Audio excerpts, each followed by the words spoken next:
You know, you don't want to let down the fans of the first movie. That's the biggest thing. And so it was really just trying to make a movie that would live up to the first one in the expectation of the people who really love the first one. So that, what that is, I can't really tell you, because then you start to think about, well, what is it that people love about the movie?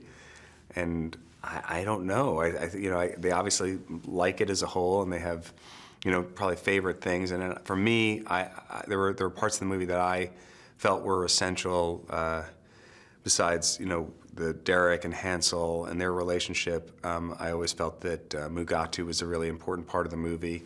And so I, you know, just tried to think of things that we would laugh at, and those of us who were making the movie, because it's really hard to project yourself into the minds of people who, you know, for whatever reason, love the movie. Everybody has specific things that they like about it.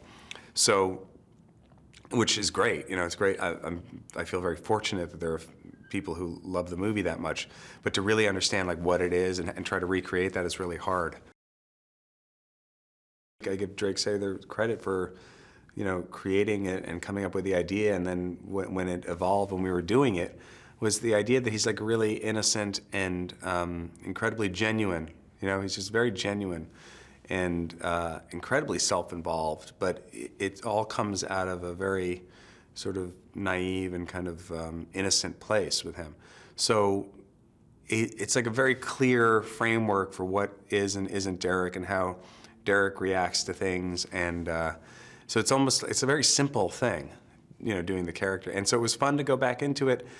I didn't, at first I watched the first movie again a little bit, just to try to, you know, make sure I was doing it right. And because, you know, and then, you know, we did some camera tests, and that was helpful for me to kind of like look at it and see what came across and how much, you know, but then it's a fun thing where you sort of feel like you fall into it, and then just trying to figure out like, okay, what the fun thing is, like, he's such a simplistic kind of character that it's fun to think of the different ways that he would react in different situations, you know, to try to give him some other colors sometimes.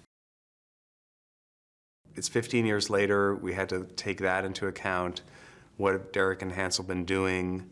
You know, when we first wrote the first script, it was 4 years later. Then we wrote the second script, it was, you know, 9 years later. And then all of a sudden it was 15 years later. So every time it was like, oh, no, now Derek's son is 14. It's like the last draft, he was 8. That changes the story a lot, you know? So it was finally like, we got to make this movie soon, or, you know, Derek Jr. is going to be 40. You know, so all those things were, you know, yeah, trying to take that into account and figuring out how to portray the fashion world now, and yet not try to, because trends change so quickly, I think trying to figure out what would be something that wouldn't necessarily feel like by the time the movie came out, that was something that had already passed, you know?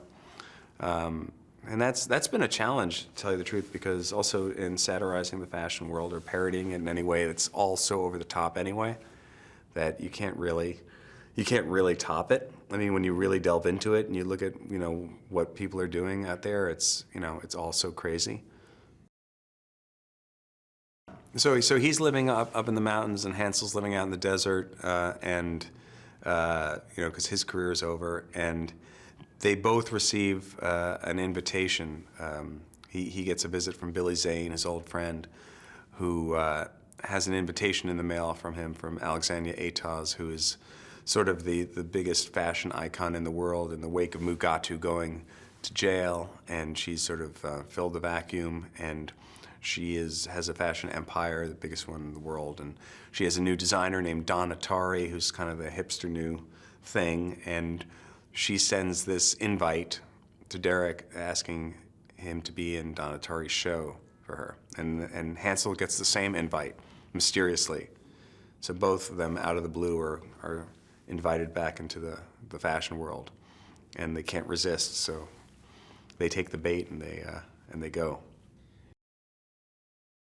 Owen is, you know, he's such a unique comedic presence, you know, and I am a big fan of his. I always have been. I enjoy him as a person. I enjoy him as a talent.